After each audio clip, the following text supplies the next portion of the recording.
What's going on, everybody? You're now tuned into the best nerd podcast on the planet. That is a fact. Don't argue with me, argue with your mama. This is the Average Boys podcast. I am your host, Brian D. Triggs and ChrisP have the night off, which is deserving. All right. But listen, nobody get nervous. Nobody change that bad channel or that bad station. All right. I'm not alone. All right. I'm never alone. All right. We're deep. Gang, gang. All right.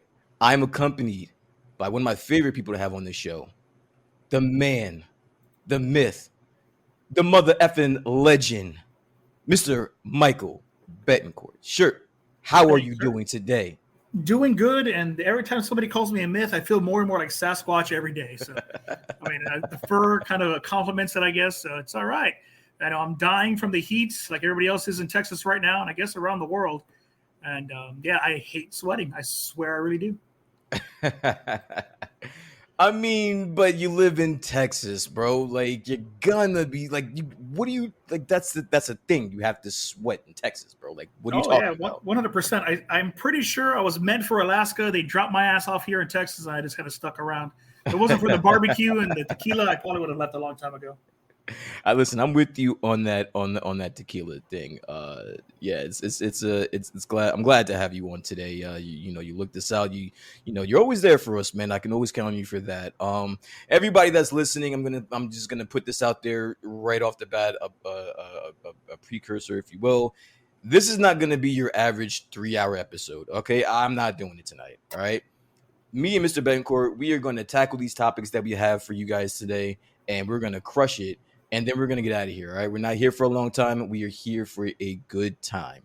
All right. So everyone that's going to be in the comments, everyone that's in the comments, we do appreciate your support. Also, we never do ask for any donations or anything, which are always greatly appreciated. But one thing I do ask is that if you guys are watching, if you don't mind either hitting the like button or sharing, that would be greatly, greatly appreciated. So I already see Rob is Oh very, yeah, very, very and Rob uh, has a good point about what today's podcast is going to be like. Tonight's show is going to be like the Tropical Storm Herald of fucking podcasts. We're going to get in, yeah. give you just the tip. We're going to make it okay, so you got a little tease. We're rolling the fuck out of here. Yeah, that's So where it's going to go. what is that like when you're living in the valley and they're expecting this huge freaking storm and then just like nothing happens? Well, What that? it's the Walking Dead, end of the world apocalypse every single time any weather is supposed to happen. It could just be sprinkling outside. There's car accidents and semi truck flip overs. Schools get canceled. Dogs and cats living together. Mass hysteria. Mass hysteria. And then nothing happens every single time. At this point, we just have a stock of water that no one will ever drink in the houses, and way more cans of potted meat than we probably should have, and just go along our business. And it's frustrating as hell because it's hot. I want rain, need rain. I'm a fat man living in an oven, and it's just disgusting at this point. Yeah, we I don't think up here it gets to that extent, but when we do hear about a huge storm come, we get flashbacks of Sandy and then people start losing their Oh yeah. freaking mind. So yeah, I definitely get it up here. But yeah, you know what? I'm glad that everybody is good in the valley and in the surrounding areas. Happy that it didn't turn out to be as bad as everybody was expecting. But yeah, man. So listen, again, not gonna be here that long, so we're just gonna get right into it. Right into it.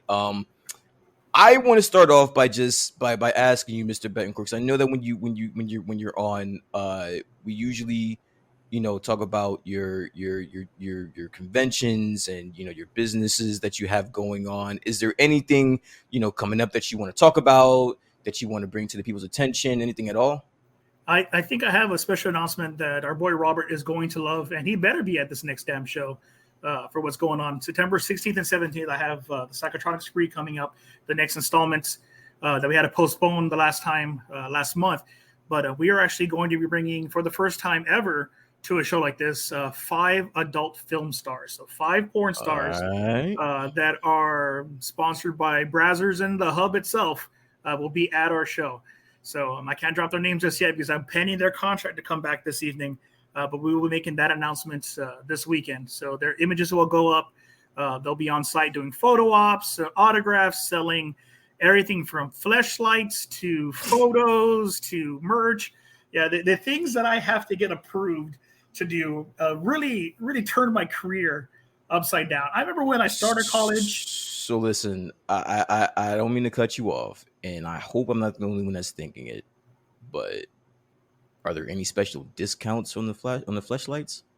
Actually, one of the girls is a cosplayer slash porn star. So she is, I think, currently going to be coming in cosplay as Chun-Li, and Okay. she has a Street Fighter special edition version of her fleshlight on sale.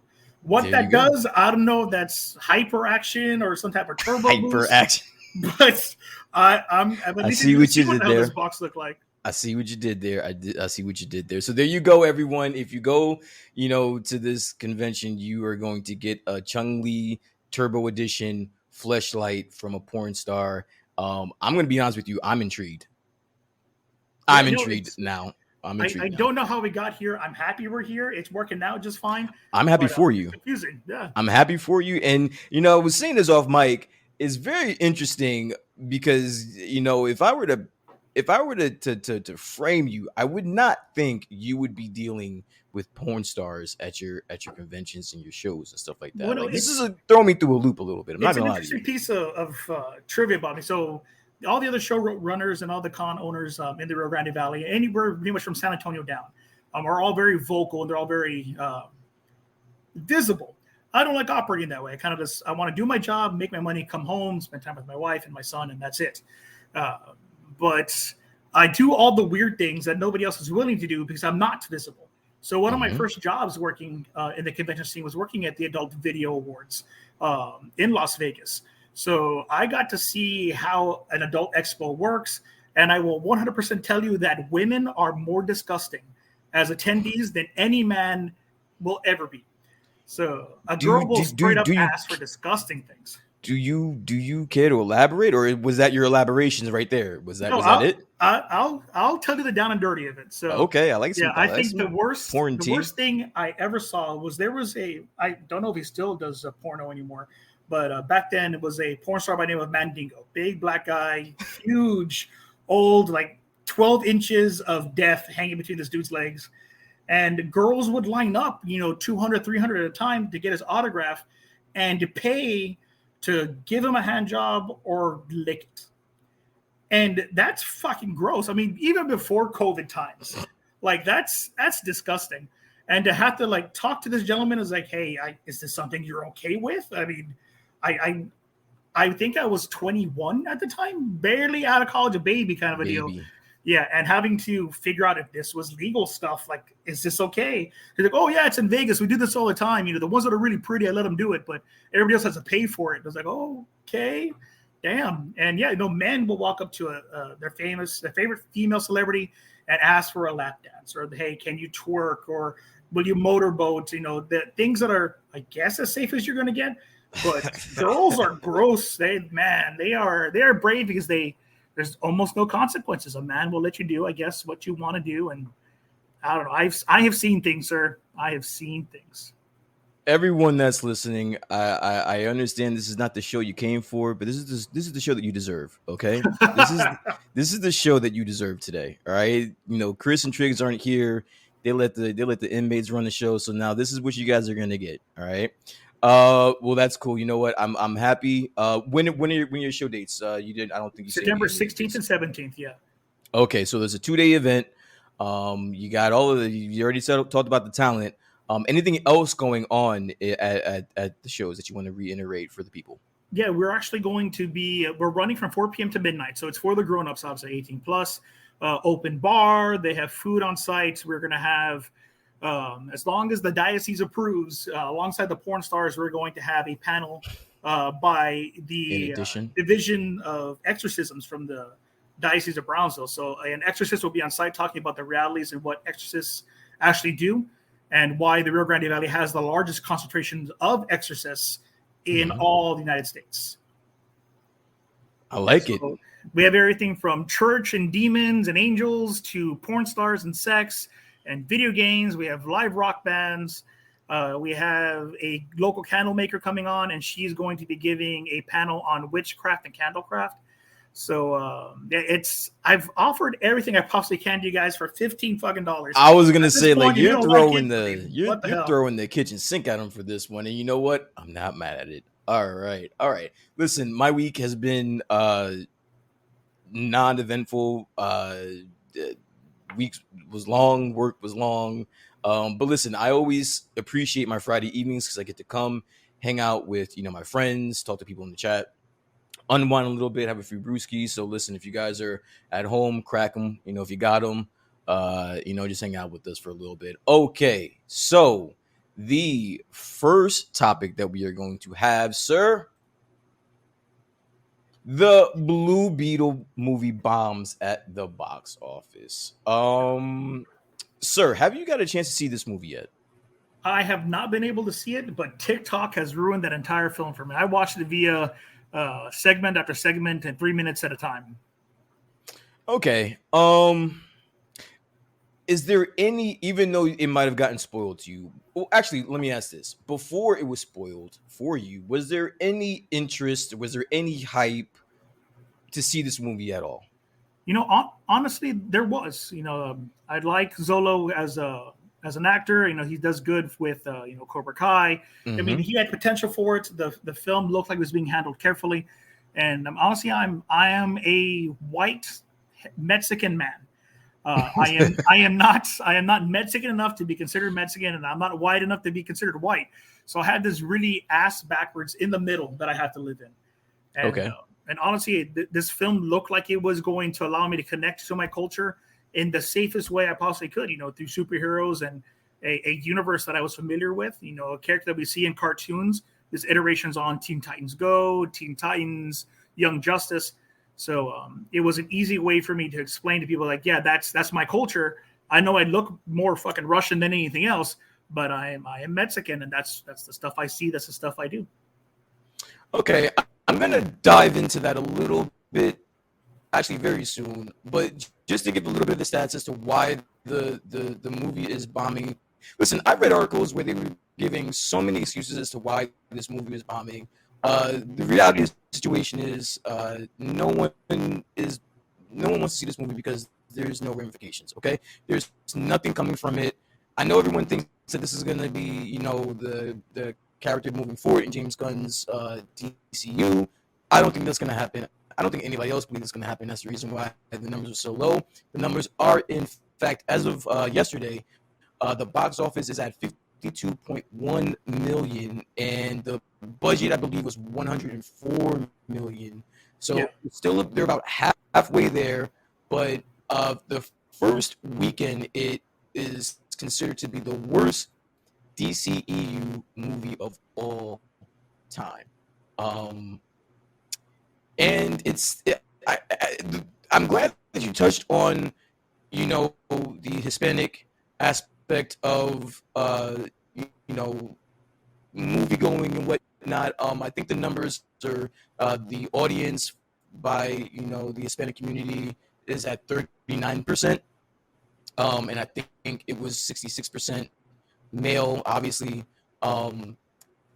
Interesting enough, I had a conversation last week with Chris about this movie because he hadn't seen the movie either at that point. And I was, and we kind of dove into a topic about representation by minority cultures and the importance of supporting that, whether you want to or not.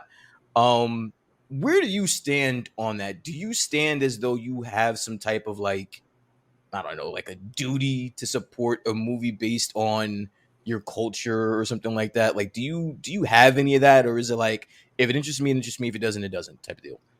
No, me personally, I don't have a duty to go see something that represents my culture, just because the movie Selena says it best, that we're not Mexican enough for the Mexicans, or not white enough for the English people, and that's just kind of what it is. So I'm in that boat. I can walk into a KKK meeting and probably be left the fuck alone. But at the same time, if I go to a quinceañera, they're gonna think, oh, here comes the gringo and he can't dance. So those are kind of my reality of things. So Do I feel a need to go see the movie? No. Do I Okay. appreciate it? Hell yeah. I think Coco was a great example of a film that I didn't feel I needed to see, but it touched on so much of the cultural practices that I do that I wanted to see it. Mm-hmm. The idea of Dia de los Muertos, putting up a shrine, for family members that have passed. I mean, hell, even to this day, when I have the money for it, I put up a little shrine and I buy my grandfather his pack of Marlboro Reds he used to smoke. Oh I put shit. up his Nice. his Dr Pepper and I put peanuts in the Dr Pepper. So Mm-hmm. when his spirit comes back, he has his favorite drink and he has the smokes ready for him, kind of a deal. So that meant more to me because it's something that was important to me, not because I'm Mexican, I eat tacos, so I need to go see this fucking movie. Yeah. Um, I'm glad that you shout out Coco too. By the way, like that's my favorite Disney movie of all time, hands down. It's not even close. My daughter loves that movie. I saw that movie for the first time against my will, and I'm glad that I did. That movie is fucking awesome. Yeah, no, that Um, movie, and I think quite a few movies that came around about the same time are nothing but heart, and mhm. that's the kind of movie that I enjoy. It's going to elicit not just enjoyment for me. I mean, you hear me talk about it every time. Every time we talk about a new film and everybody else hated it, and I give the reason why I loved it is because I sat with my son and I watched it, and his reaction is what made that movie for me. And those films, Coco did it for me. Up, we watched that one, and every time he watches 101 Dalmatians, he has the same response, and I love those movies because I'm watching them through him. Did I lose you, Chris? Yeah, sorry. There you go. Thought I lost you for a second. No, All right. Cool. Well, listen. I love that movie as well. I still haven't seen that movie. I have no interest in seeing that movie for the exact same reasons I said in the beginning. Um, I just don't think there's going to be anything to come of this. I could be wrong. But obviously, I'm not the only one that thinks that this has just been a disaster. Even with the cosign from James Gunn and everybody else that's been involved, I do think that had people come out to see this movie, there may have been a window where they could have entertained the idea of moving forward with this character. I will say this though, I do think that all of the actors and producers and directors shouldn't hold this against them. Like they should still be able to get like jobs and opportunities despite this. This should not go on their record, even though it will. I don't think it should because there's a lot of moving parts here that are it's the reason why this movie isn't doing as well as it should be doing. You know what I mean? yeah, no, So and honestly, I don't think this will be the smear that everybody's afraid that it's going to be. It's not going anywhere. Obviously, we wish and we hope and we pray that James Gunn's going to take off with a massive running start. But this wasn't his production to begin with. This was something that was already set in stone. The script was written, the cast was set in place, and he was just handed this thing, and now he has to do something with it. So I think this movie is going to come and go. The character will stay. Blue Beetle will be used for something else. We got an interesting tease at the end of Blue Beetle about the original Blue Beetle. I think it's Ted Cord mhm. existing in the universe. So no, all that stuff is going to be used by Gunn down the line. But this movie and George Lopez aren't really going to make the big splash everybody, I guess, was anticipating. At least not here. Maybe overseas, maybe across the border when it does do international numbers. But they're in the hole as it is and probably will stay in the hole. Okay, fair enough. And you mentioned a big splash. Another person that's making the news out here, trying to make a big splash is Mr. Zack Snyder. Mr. Zack Snyder just released a new trailer to his new movie Rebel Moon. And listen, man. I gotta say it. I've said it before. I'm gonna say it again. Um, and a lot of people may kill me for this, but you know what? Whatever. Fuck it. Um, I do believe that Zack Snyder is one of the most overrated directors of all time. I You gotta know say it. wherever Chris is right now, he got a little pang in his heart as soon as you said it, right? And you know what it is? Like I would say that to Chris's face because I don't because he's fucking overrated. He's overrated. He's overrated. And I only say that because you had so many people backing the Snyder cut or whatever. But the reality of the situation is no one was going to see his movie. Like the DCEU movies, like they did okay at the box office, but none of them were like mega hits. You know what I'm saying? So it's like no one really supported him when it got canceled. And I get the situation surrounding why the Snyder cut or his version of, you know, the Justice League didn't come out. I get that it was terrible, and like the Warner Brothers need to be ashamed of themselves for that shit. That's just uncalled for, and fuck them for that. But come on, man, like it was cool. I think if you give a lot of directors 4 hours to make a cut of a movie, I think it'd be fucking good. Like it's fucking 4 hours. Like it's gotta have some cool shit in it. But anyway, I'm going off. I don't know, man. Listen, knock it off. You give someone 4 hours just to throw a whole bunch of cool shit there, bro. A lot of people are gonna like it. Come on.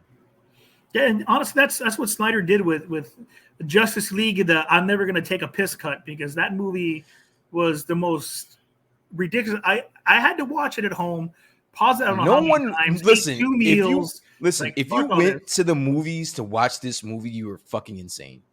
If you weren't home where you could press pause in a 4-hour gap, there's something fucking wrong with you. Yeah, did they even give you an intermission in the movie? I mean, at least when we watched Titanic in the fucking 90s, they paused it halfway through. So okay, everybody go potty. Shit. Yeah, nah, I don't think so. But anyway, we're getting off track. He, the great Zack Snyder came out with the trailer to Rebel Moon. Sir, have you gotten a chance to see this trailer? Yeah, I watched it, and as soon as I saw it, two things came to mind. First, what was that? First, I'm glad Ray Fisher is on TV again, so I hopefully can sell all these stupid cyborg autographs that I have laying in my closet. And two, that you were gonna hate this fucking thing immediately. All right, so my bias, not my bias, my hatred is, I don't want to say hatred. That's a very strong word. My feelings for Zack Snyder aside, right? This is my issue. Rebel Moon reminds you of what? It's Star Wars. It's Star Wars. It has to be the biggest fuck you to Star Wars anyone's ever had the balls to make. Yeah, if George Lucas doesn't come up and try to shank Snyder after this, I don't know what the hell's going on. And you couldn't confuse it with anything else. Like, it doesn't remind you of anything else, right? It's just Star Wars, right? It's just Star Wars, yeah. How in the hell does someone pull that off? How does someone blatantly take someone else's IP, jazzes it up, and sells it on their own? Like, it's bootleg. He's bootlegging fucking Star Wars, bro. That's exactly what he's doing. He's bootlegging Star Wars, and he's throwing the tassels on it, and it's a whole brand new thing. Now, this is basically my thing, right? It looks cool, right? I'm not gonna lie, it looks fucking cool. How is the Star Wars fandom letting him get away with this? It's because of the Snyder cut and all the Snyder stands and the difference between the Whedon cuts and Snyder's cut and what that set as a precedent. Because if one guy did it, I can fucking do it better. So I'm going to get my own version, make it 17 hours in black and whites on a Oppenheimer style shot, and everybody will love it. I don't. You know what that just reminded me of? Actually, I was watching a clip of David Ayers. He had a sit down with John Bernthal, because John Bernthal has his podcast, right? Are you familiar with that? Okay. He has his own podcast. Do you know who David Ayers is? Yeah. He's the director of the Suicide Squad. Okay. So he sat down with them and he was talking, because they have a long history together. And so they sat down, and you were just talking about like all the different cuts, and everyone's. Me personally, I would love to see the Ayers cut of Suicide Squad. I know a lot of people aren't a big fan of the Jared Leto Joker. I'm not one of those people. I found that intriguing. I would have liked to have seen more, which is what the Ayers cut supposedly has. So that just reminded me of that. I didn't mean to get off of that, but yeah. So this movie is going to basically just rip off fucking Star Wars, and you're cool with that. As a bit now, listen, you are a big Star Wars fan. How do you feel about that? As a big Star Wars fan, I am still not a toxic Star Wars fan. And it's not my place to judge what this guy does. I recognize what the hell he's doing. As a businessman, I 100% know what he's doing. Everybody's complaining that right now Star Wars is done. They ruined it. Rey being a Skywalker, but a Palpatine sucks. All those same complaints. Snyder's going to take Rebel Moon and just shove it down everybody's throat and say, this is what you wanted. This is what you're getting. Buy my product. And they're going to do it out of spite. This may suck. Rebel Moon may be the most horrible thing ever, but every toxic ass fan is going to watch it. I'm going to watch it. I'm going to watch it too. I'm a weird don't match it. I'm going to watch it just to see what it looks like. But yeah, I just don't think he deserves as much praise as he gets. I think what happened to him was some foul shit. To be honest, part of my French, but I do think he's a little bit overrated. Yeah, I think the sci-fi movie we need to go back to, and it came out quite a few years ago, back before the times changed with this damn plague that happened. But the movie Valerian, that is a fucking great sci-fi film that people talk shit about because it was boring, it didn't make sense. But it's a good damn story. It's a better built sci-fi flick than a lot of movies we're getting now. And something like that should be getting praise compared to, what we're getting with Rebel Moon. We're getting Rebel Moon praise because it's Snyder. That's all we're getting. Star Wars out of the equation, toss that to the side. What's your favorite sci-fi movie? The sci-fi movie for myself would... Goddamn, there's a lot of them. That is a hard-ass question to answer. Because it's going to break down into whether it's sci-fi horror, is it sci-fi fantasy? Okay, I'll help you out. Sci-fi fantasy. Let's do that. Science fiction fantasy setting. I'd have to probably say something like Kroll. Okay. Yeah, it's a weird one. It's a deep cut for people that weren't really familiar with the 80s films, but it does a great damn job of kind of putting together weird science magic, with epic fantasy settings and weird ass costumes that shouldn't be functional, kind of a deal. And then I think maybe a close second after that would have to be a Highlander. Highlander. Okay. Highlander kind of freaked me out when I was a kid because just the thought of just going around slicing people's heads off, that was kind of freaked me out a little bit. But what was the Lambert? What was the guy's name? Christopher Lambert. Yeah, I liked him. Though. I liked him a lot. Yeah, the whitest Raiden possible for Mortal Kombat. Yeah. Wasn't not Dennis Hopper. Who? There was another big name. Sean Connery was his teacher. Yeah. Sean Connery. Okay, that I was thinking of another white-haired guy. Yeah, that was in there. Sean Connery was in that's what drew me to Highlander in the first place. Because my favorite James Bond is Sean Connery. He was my Bond that I started with. I remember my favorite scene is I want to say it's Dr. No, but I might be wrong. It might be Goldfinger. But the Bond vixen's getting out of the tub, and she's like, "Aren't you going to pass me something to wear?" So he just gives her stiletto heels. Like, yeah, that's my man right there. That got you. But yeah. Sean Connery, man, you get the fuck out of here. Sean Connery is not the best Bond, dude. Kidding me? I didn't say he's the best Bond. Oh, that's your favorite. My favorite. Okay, Bond. So who's the best Bond then? Who's the best? Fuck your favorite. Who's the best? I don't know. He's underrated, and I'm gonna get hate for it. Oh, but I'm gonna say Pierce Brosnan. Pierce Brosnan. Oh yeah. God. Because he wasn't. Daniel Craig's all right, but the guy's he looks like a superhero. Guy looks unbreakable. Pierce Brosnan looks like a spy. He looks like he talks his way out of shit, so he's not going to take a punch very well. Yeah, you're crazy. What was his name? Daniel Craig. That's the guy's name. Daniel Craig. He just looks. He looks like whether he was Bond or not, he would have still pulled those same chicks from those fucking movies. So just for that, just for that alone, like he gets the nod for me. I did grow up at the tail end of who was the guy after Sean Connery? Damn, I have his face, but I can't remember his face. Dark haired dude. But whatever. Start describing his appearance, it's gonna be every James Bond. Yeah, exactly. But the guy after Sean Connery, I grew up with him, and then Pierce Brosnan, I think, was after that or whatever. And Yeah, then we have. You're probably thinking about Roger Moore. Roger Moore. Yeah. Yes, Roger Moore. I grew up on him first.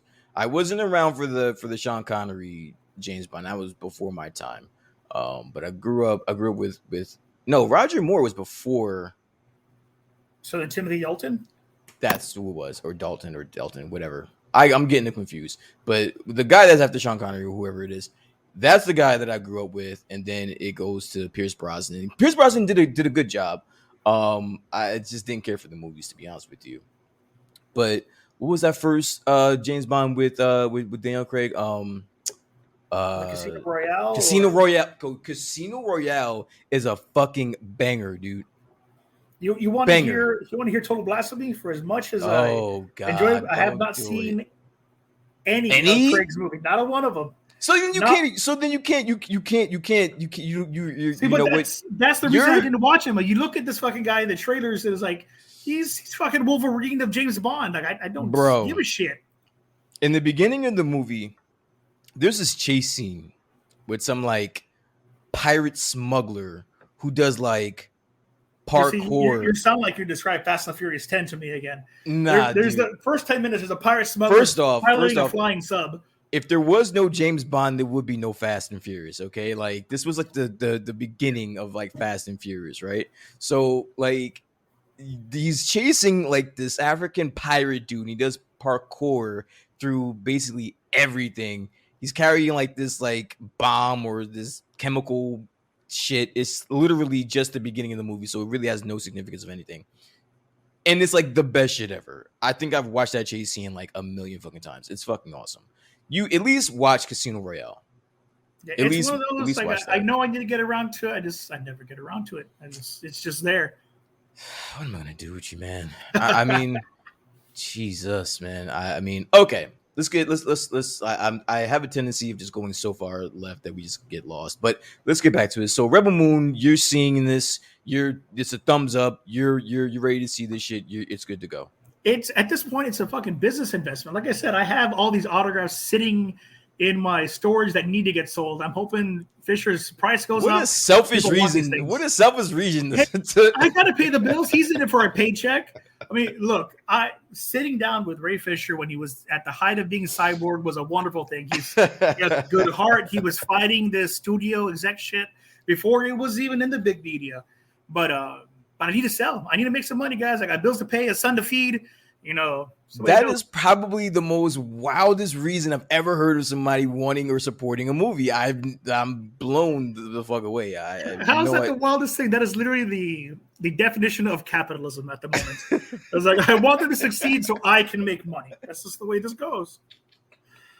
And it is shitty. I get it. It's bad. So you have no. So okay, all right. So monetization aside, is there any other reason why you want to see this movie? Yeah, the effects look great. There's potential for a good storyline. It's a new IP that all those repurposing old IP, there's potential there. And I'm a big supporter of creativity, of creation. I grew up as a band kid that was a reformed football player. I make the joke that from my early stages of life, I was told to hit somebody in front of me as hard as I could and hurt them. And then I found music, and that taught me that I could, with my size, although I was afraid to hurt people, I could make sounds that did things, that elicited memories and made people feel good. I could play the bass guitar and, lead people on the dance floor, help someone fall in love with this thing I was making. So anybody that creates anything even minutely new, I will sit down and I will give it the chance. So that's what we're doing with Rebel Moon here. I understand Snyder. He has the clout he has because of the Snyderverse and bring back the Snyder cut and all those damn stands that drove me nuts when they were doing all that crap. But creation of art and new things is something that I will always support. So hell yeah, I'm gonna sit down and watch it. I might hate it, but I'm gonna watch it. All right. I mean, on the topic of watching things and probably gonna hate it. Dune 2 has been delayed to 2024. So it was originally scheduled to come out in November. I don't remember exactly what date in November. But it doesn't matter because it's not coming out in November anyway. It's Yeah, coming and out. honestly, it's not even news to me at this point. What's news to me is it's delayed my damn Godzilla movie. What the Yes. hell? I mean, Yes, so it is why? moved to March 14th, which just happened to be the same weekend as the Kong Godzilla I mean, 2 movie that obviously, was I'm going to not a come out. Godzilla fan I at all. I'm mean, fucking wearing the goddamn shirt, and what? Yeah, so now the Godzilla Kong movie is being pushed. That was originally slated for March 14th. Now that's going to move. How do you feel about that? Like, I mean, I know that in your house, so I gotta watch how I speak because I know your household is a big Dune household. So I gotta yeah. watch, But my wife what I is say. a huge fan of the books, mind you. She reads at a speed that I will never ever catch up to. That woman will read a fucking 900-page book in one day if I let her, and that's horrifying to me.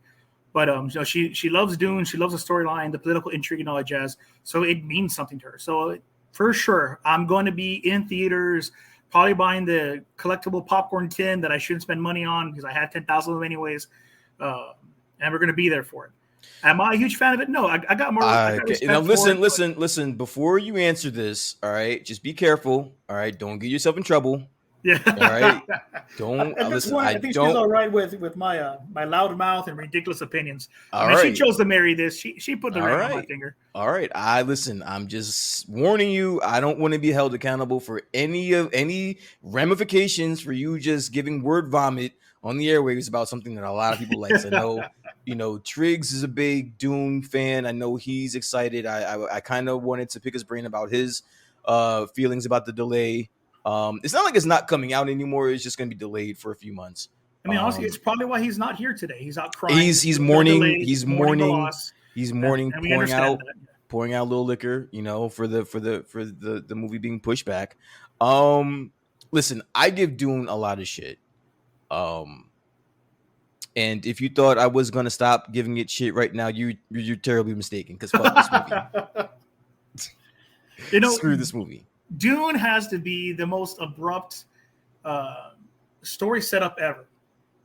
It's basically Jesus Christ chose not to be Jesus Christ and hung out with the dude named after a potato while at the same time flying ships that look like dragonflies with people that do drugs and using the pilot ships. It's the most confusing setup ever. And it sounds like a fucking fever dream. When my wife explains 99% of the things that I can't remember because I read this thing a long time ago. And I was probably too young to understand 80% of it. But I remember Sting was in the first movie, and that was interesting. Mm-hmm. So, it's a weird mess of. Wait, Sting like from the Police? Sting? Yeah, Sting was in the 80s movie. Okay, shit. All right, cool. Oh, that's right. There was a 80s movie. I totally forgot about that. Brian, we're about the same age, man. If you haven't seen Dune the 80s, But listen, it's on Netflix. okay, It is probably the one you'll enjoy. Listen, I'm doing the fuck out. All right, I'm old. I'm 40, man. If I haven't watched it by now, it ain't gonna happen. And I promise you, I get it. If you like it, I'm happy for you. I dig it. But if it hasn't crossed my timeline, if it hasn't crossed my radar in 40 fucking years, I'm probably good without it. If I watch this movie, right? Because this is what's gonna happen. If I watch this movie and I absolutely hate it, I'm gonna call you, right? And I'm gonna bitch to you for no less. I want to say no less than a half hour, and you're gonna have to sit there and just accept that because you were the one that pointed me in that direction. Let me ask you a question. I think I've seen clips of the 80s movie. The animation looks like it's from the fucking 80s. I am not interested in watching anything in 2023 that was animated back in the 80s unless I've already seen it and I love it. I'm just not going to be involved. I'm just not going to. All right, all right. I'm just. I can give you that. The effects are outdated to all hell. It is a weird departure from the main storyline. It gives you everything kind of ass backwards. I don't know how to describe it other than it's a fever dream. And if you're drunk or high watching it, you'll probably get a pretty decent effect out of it. I'm just going to say. All right. Well, so it's been delayed. Any guesses as why it was delayed, sir? Well, 100%. They can't promote that thing because everybody's on strike. Everyone is on strike. Before we get in, because we're going to talk about it, we're going to talk about the strike in a second. What do you think? we always look at the movies that are being delayed from the aspect of the business and the aspect from the actors and all that good stuff. But as consumers, right? Do you think this is going to have any long lasting effects? These big budget movies that are getting pushed back. Do you think it's going to hurt the movies in the long run? Do you think like if they keep getting pushed back that we'll start losing steam for it and we'll start cuz listen, I'm not going to put Black Widow on the same level as Dune. I'm not that crazy, right? Yeah. But I think the fact that Black Widow kept getting pushed back didn't help at all. Do you think, or do you feel like there's some of that going on with some of these movies? I think you're seeing it now already. Where people were excited or had a lot of hope for the future of their favorite franchises, Okay. and then the world stopped.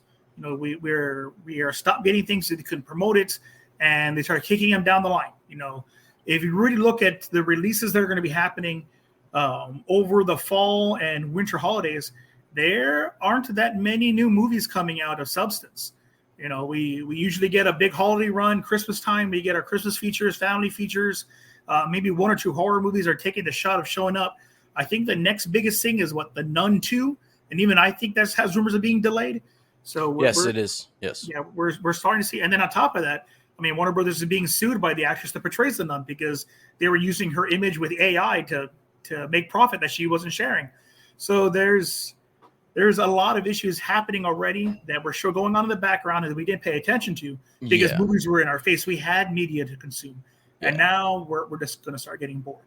I guess we can't really cover this Doom 2 delay without just diving straight into it. So, sir, the SAG after updates, the strikes, the AIs, everything that's been happening in the past couple of weeks. Now, I am kind of in the loop. I know there was a negotiation meeting recently, but I know for a fact that you know way more about this than I do. So why don't you educate myself and the people that are listening what's going on in the strike and the updates?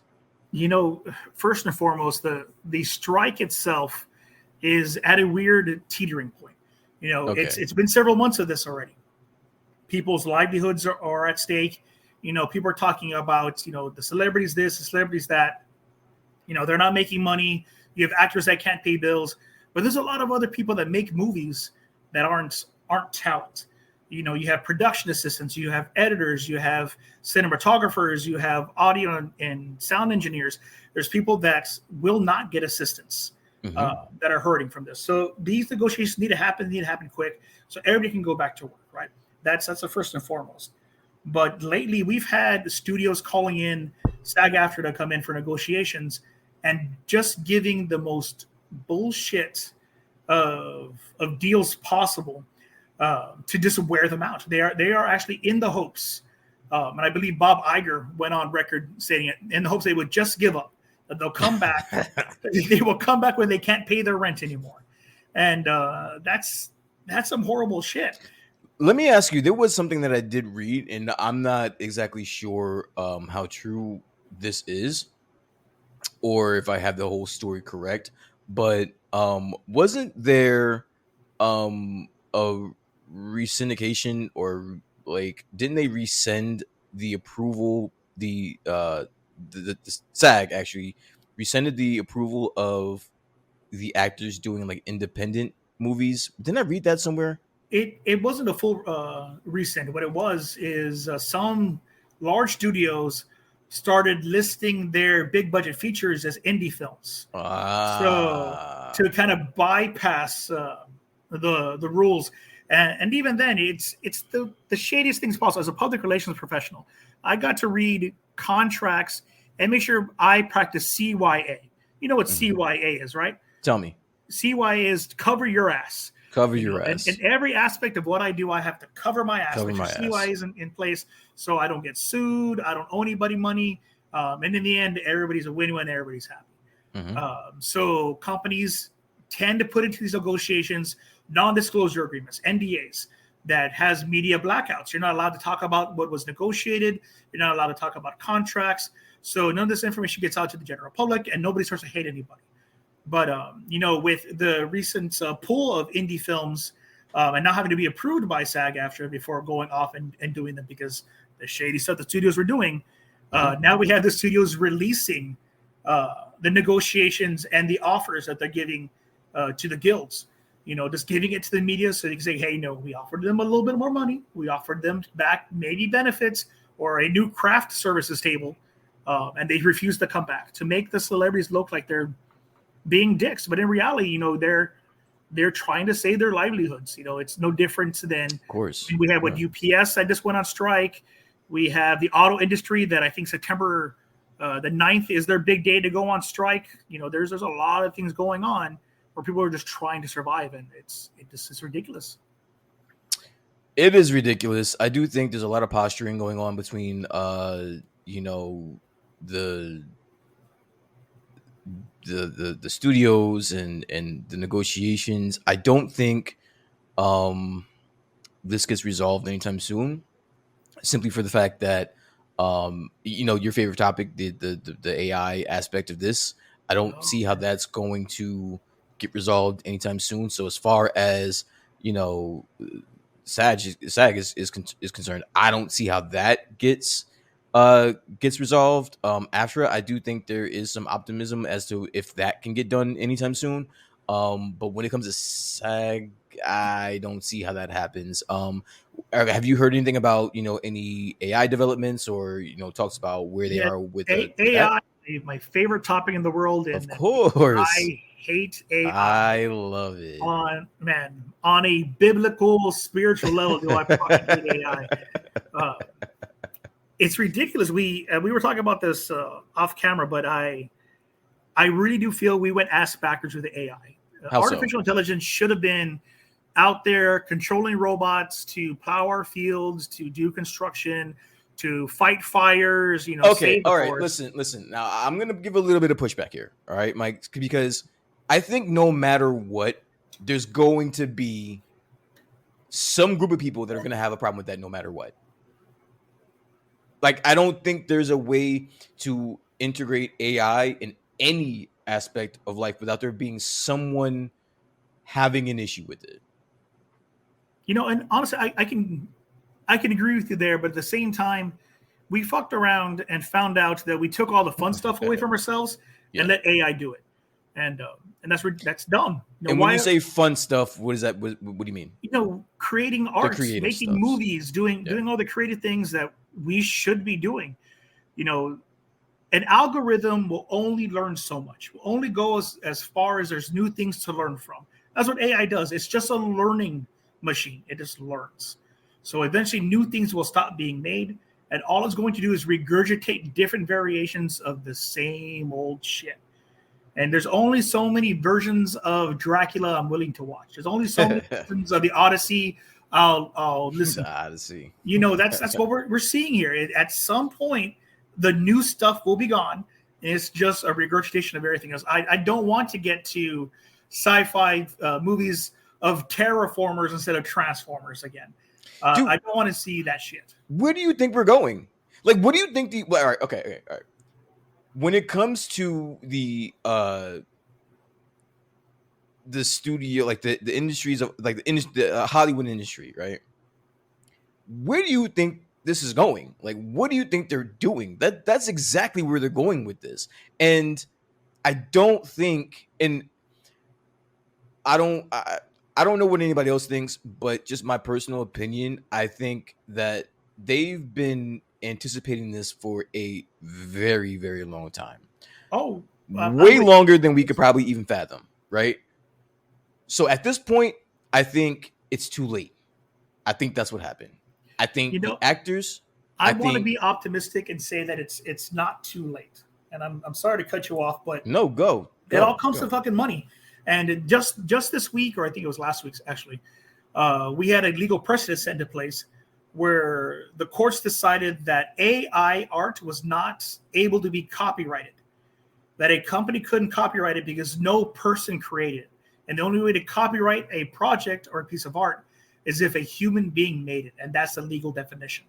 So if you can't copyright art, you can't make money off it without sharing it in the public domain.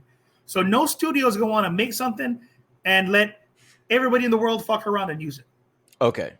I'm gonna call bullshit there because if Hollywood wants to find a way, they will find a way. Let's just throw that out there. 100%. Going They'll back to they'll having to find. take writers and finding scabs and stuff. That idea, they fought that decision in court this week by saying if they could hire at least 2 writers to work on the project and contribute to the AI, then it can be copywritten because 2 people had interactions with the AI. They'll find a way. Yeah, they'll definitely listen. And I didn't even know that. I just know I don't know Hollywood, but I know people, and I know people when it gets to the level.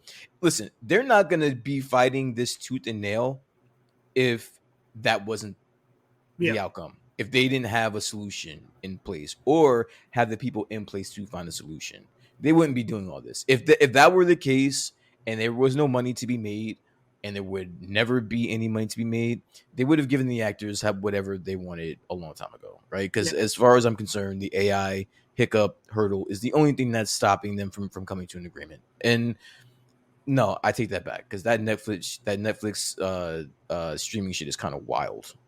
That's another. The actors are fucked. Yeah, 100%. Actors are fucked. If you look at are you familiar with Nielsen ratings and how the yes. All right. So I remember when I first got into media and advertising, I worked at Entrevision Communications. Who the fuck made Nielsen important anyway? By the way, it 100% back when TV started, they needed a metric to measure how many people were watching something and if that fucking thing made money. Because that's what it's all about. It's about and this is my thing. Who was in charge of Nielsen? How do we know that those are accurate fucking numbers? It originally was the American Marketing Association that was in charge of it. Now it's a private company, and they are 100% not accurate numbers. Nothing about Nielsen ratings is accurate. If you hear, and you can turn on the radio now, I guarantee you, Brian, if you turn on the FM fucking radio, which no one listens to anymore anyways, at home right now, you would hear at least 2 stations saying that they're the number 1 rock station in their demographic. Oh, the number 1 music for yacht country or whatever the hell they're playing. Yacht country.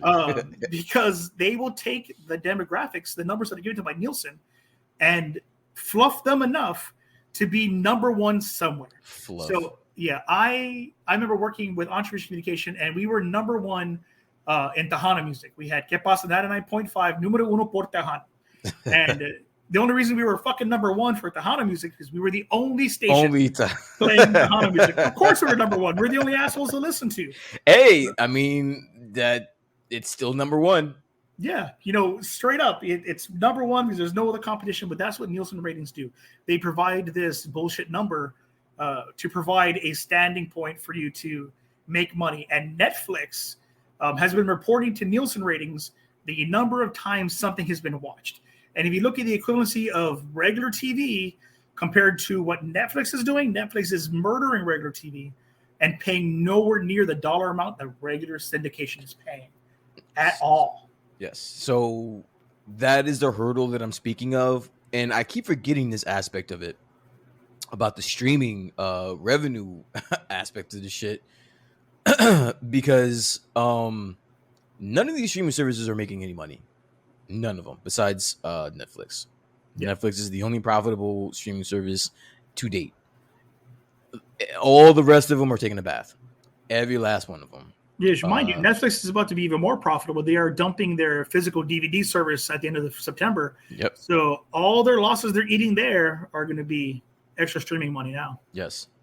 So Netflix is good, but the rest of them not so good. So the actors, the writers, the developers of these shows, they're going to be sitting in a situation where they're asking these companies that aren't making money from these streaming services for more money and for more, what do you call it? What are they asking for? They're asking for more money, basically. How are they going to come up with this money? They don't have it. Like, there's no money to give it. That's the misconception. The idea of they're streaming services and they're losing money hand over foot, right? So they can't. Yeah. I know. So, they're going with a loss, but those individual streams are dollars. They are dollars that are coming out of stock purchases, the dollars that are coming out of residuals that aren't getting paid out. Mhm. You know, people are still paying for premium portions of Netflix, you know, premium portions of Disney Plus. Hell, I went and reactivated Disney Plus to prepare for Ahsoka after my non-enjoyment of Secret Invasion, the really weird, this brutal relationship I have. I mean, it's like a battering girlfriend at this fucking point. So wait, okay, hold up. You didn't like Secret Invasion? I liked Secret Invasion, but I needed more. If it had been longer and given me more intrigue, and it's the same conversation we had the last time I was on, and you and I were talking about Andor. Andor did spy drama perfectly. I got what I wanted from Andor. Secret Invasion tried to be a Marvel movie in a spy movie over a series and didn't land either landings. They didn't hit it. If it had been more spy drama for me, perfect. Okay. And all right. It was just too much at the same time. And that was my problem with it. All right. Andor, honestly, I rag on Andor a little bit, but I was with it. I dug Andor like the first 5 episodes or whatever. Like I thought it was cool. But then it just kind of lost me towards the end. I didn't like the way that it kind of ended. But Secret Invasion, I love. I don't want to say I love. I liked it a lot. The last episode was some bullshit. But I mean, listen, if you can take yourself out of the realm of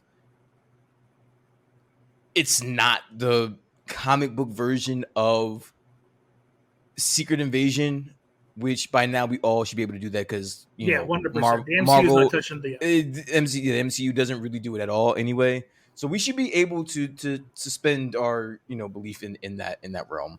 And for what it was, I think now I am a huge fan of just good acting, right? Yeah.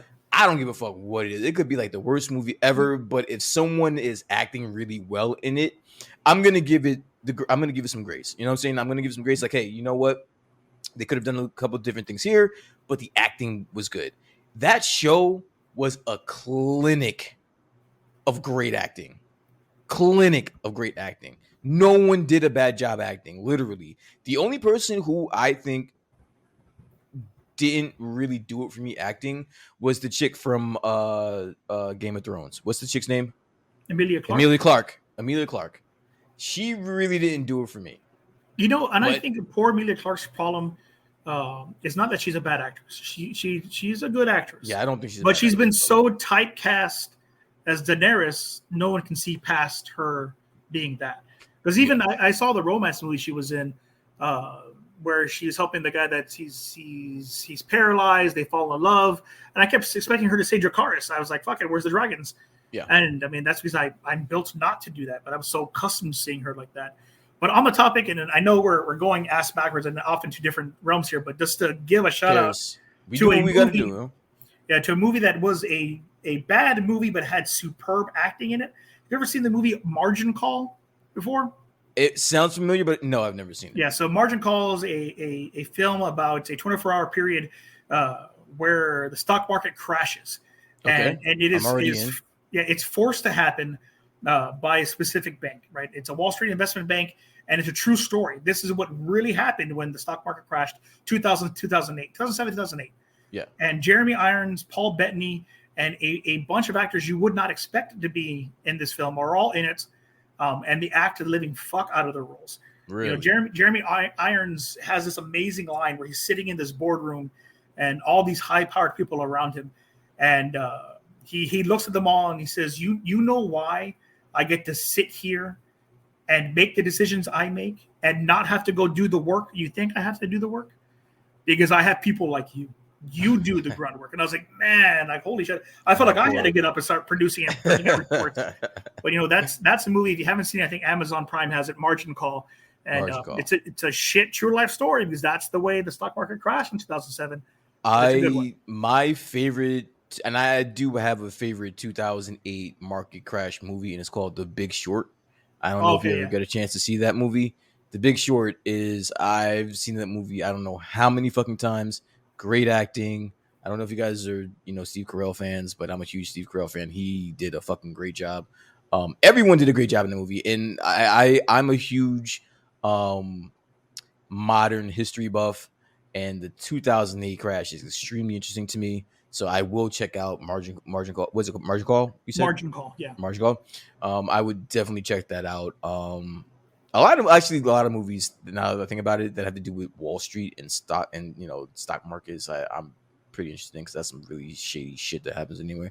But yeah, so the strike. I guess to summarize everything up, everyone's fucked, and this is not getting done anytime soon, right?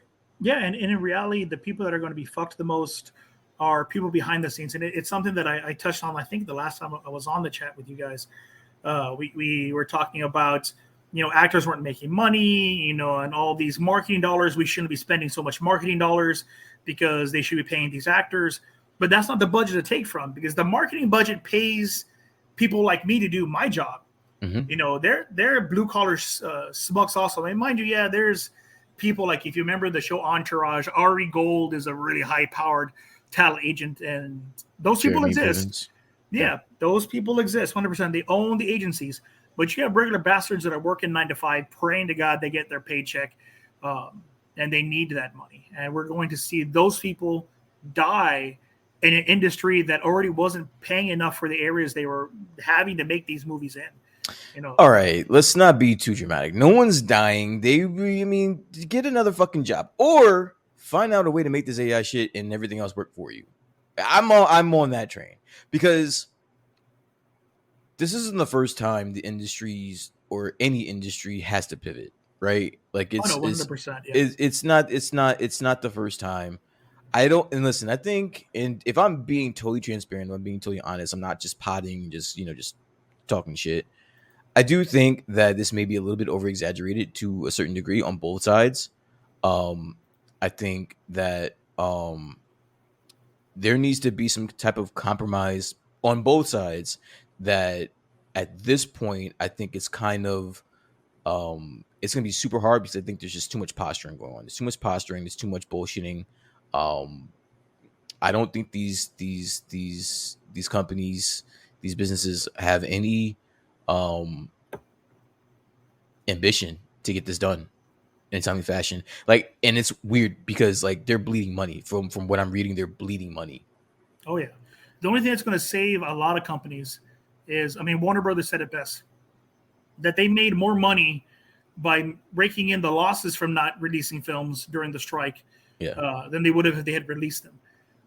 And I do think that the compromise you're talking about really comes into place by stop making so many end-all, big fuck-all blockbusters.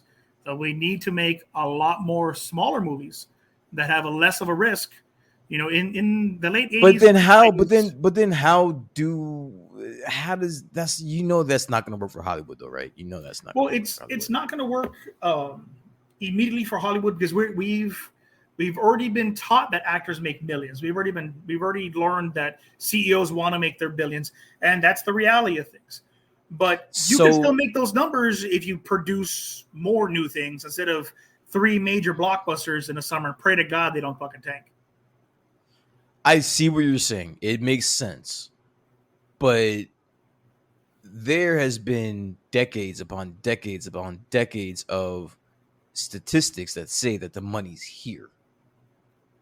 I don't see them going away from that. Like I don't see that. I think it's all about redirection of an industry. And we're seeing something like this in the video game industry right now. Okay. Baldur's Gate 3 came out, and after years of development, years of work, they produced a beautiful game. And what did have you played it? Yeah, my wife is hooked on the thing. I've been watching her play that thing nonstop. So, have you experienced the bugs that they've been experiencing, or have you? I know they've been going through. They've been to 3 patches already. So, like, yeah, the bugs aren't as bad as people are making them out to be. What's happening is people are nitpicking to find the horrible shit, because the game is fucking clean. Yeah. It's good. Holy crap. Yeah, we were talking about it last week on the show. Okay. Yeah, no, the amount of potential for an industry that this game sets as a precedent is insane. We have industry leaders from big companies. Microsoft is saying, don't expect every game to be Baldur's Gate 3. We still need microtransactions. We still need to make money off you guys. Yeah. And that's horseshit. This game has made so much money, and it's a complete game. I mean, fixers are coming in and repairing bugs are finding, but they're bugs being found because people are trying to exploit the system the same way you would exploit a broken game. Okay. Yeah, and then that's what's happening. You know, like I sit down and my wife will start playing it, and she's like, I don't know what decision to make. I only have this much time. So her and I are trying to find a way to make a decision, and it pulls you in. The storyline's great. Yeah, it's something I think the movie and the film industry has to start replicating. You know, if Baldur's Gate 3 can come out and give people what they want and have hundreds of hours and hundreds of days of replay value, we should be able to get that from a film, at least enough for me to want to watch it more than twice. So tank it maybe like a Dungeons and Dragons maybe. Yeah. Try to do something that I would definitely get into. You know the fuck I'd watch the hell out of you, little bastard. Let's pivot ourselves real quick and give Chris Ponce here a shout out. Why the hell are you here partying with us and not out enjoying your night off, sir? What in the hell? Yeah, well, what are you doing? You gave me shit for popping in with my day off. What are you doing in here, bro? Nah, love you, Chris. We love everybody in the comments. Chris, George, Debbie, Chris, man, love you guys, man. Thanks for popping in, stopping by, saying what's up. Yeah, man. That was a miserable box office, by the way. It's just in case you weren't keeping track. Because Dungeons and Dragons was it tanked, bro. I'm sorry, man. I know that you were looking forward to that movie, and although I was praying that it would just tank in the movie theater, so I can just come back and laugh at you about it in grand fashion. I'm sorry, man. I'm sorry for that. It's all right. You know, I know what I got. You know, I got a movie for D&D players, not for general audiences, and that's what this was. So okay. All bullshit aside, we're taking another detour, and I love doing this. Whatever, fuck it. Chris isn't here. Yeah. So, as a person that is, and I know you're a huge D&D fan, right? 100%. This movie, was it well received by the community, by the D&D community? It was well received by 5th edition players. And now you're gonna have to break that. You're gonna have to break that down. So 5th edition players are the new players. They're the millennials and Gen Z players, basically. Okay. The new cats in the scene. Everybody else, 3rd edition and back, are all the old guard. You know, I started off in 2nd edition, so I'm there with the guys that started playing in the 70s. And I was gonna say 2nd edition will probably put you like around the 70s, 80s type of deal, right? Yeah, 2nd edition came out in the late 80s and rolled all the way to about 2000 on the dot. Okay. And then we got 3rd edition. So, you know, we started off there, and all those old guys, D&D was a very different thing than it is now. Dungeons & Dragons now is all about player experience and telling a story and having fun. What was it D&D before? in the past was hardcore geek game that you were going to die in. It was as challenging as fucking possible. It had math in it that no one liked fucking to do. There was a concept called THACO, 2-hit AC 0. So you used to have this algebra fucking table that tell you where your armor was. I'm out. And you had to calculate where you fell on this damn thing to see if you would survive. Who the fuck wants to do algebra to play a fucking game? The biggest nerds possible. My D&D days in high school, my buddies now are, one of them's a professor for NASA and teaches people how to fly rockets. Yeah, because he was fucking doing algebra while he was playing his fucking games. I understand that. It makes sense. An engineer and robotics teacher. You know, we had people that did these things. So when my dumbass, the communications guy, was hitting at the table, I'd roll the dice and I'd look at them like, did I hit? Did I hit? Every single Tell fucking me, time. That would be me. That's me. So Yo, just tell me what's up. What happens? Yeah. Now? So now 5th edition is user friendly. It's real easy to follow. Math isn't that big of a fucking deal. It's more story based. It's more interaction or role playing with each other. So it's acting at a table, right? So that's what you got in that movie. You got people making jokes the way you would make jokes at a table.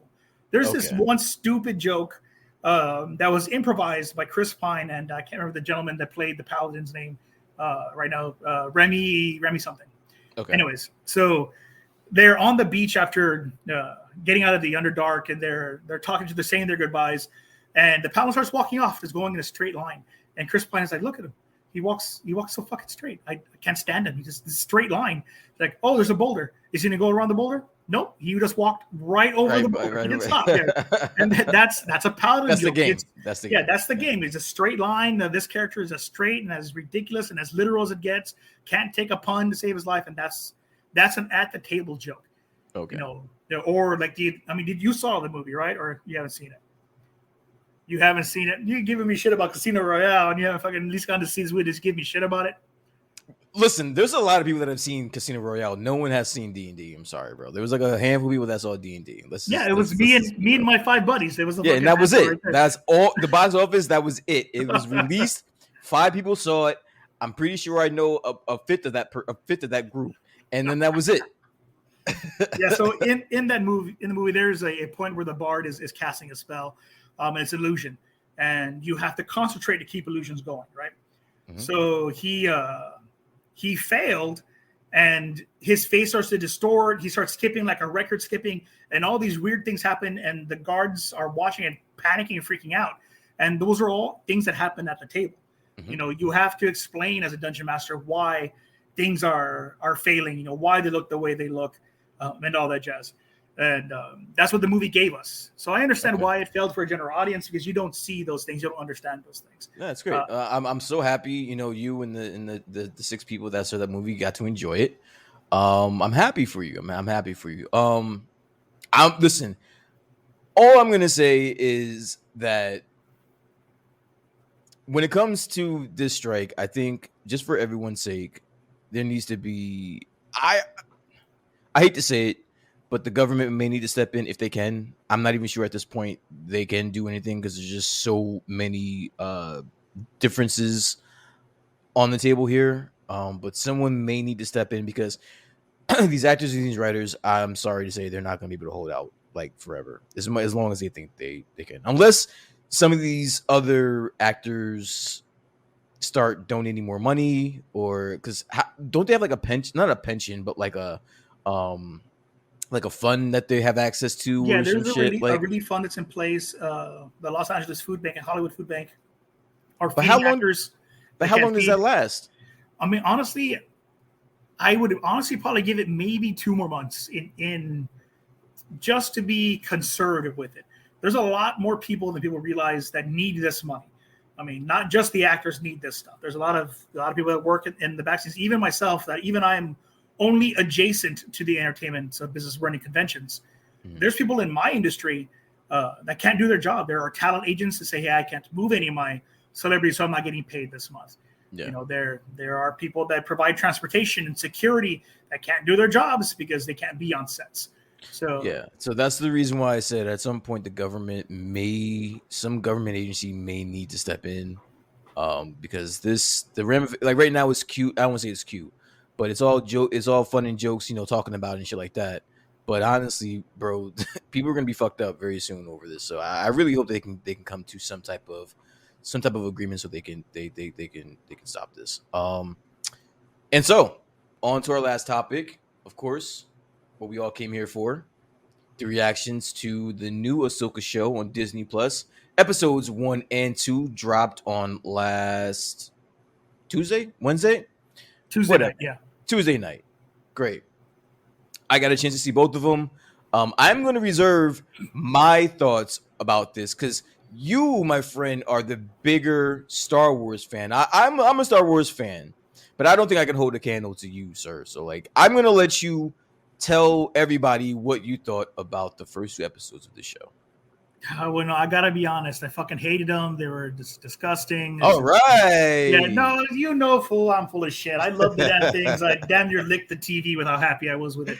And 100%, it comes down to the nostalgia factor of it. Clone Wars and Rebels. There was a lot of pieces to these 2 episodes that I really enjoyed. And then all the really weird naming of things and setting pieces that really struck home for me. We got mention of the Night Sisters. That was Dathomir. Cool. I like that being the video games they touch on Dathomir. So that was cool. But yeah, go ahead. I'm sorry. Yeah, I did want to point that out. That was cool. I like that. Yeah, we got a lot of pieces that really excited me. Even for me as a mythology nerd, going in and out. And of course, I'm working on my doctorate right now in mythological studies and folklore. and Balin Skull and his apprentice Hati.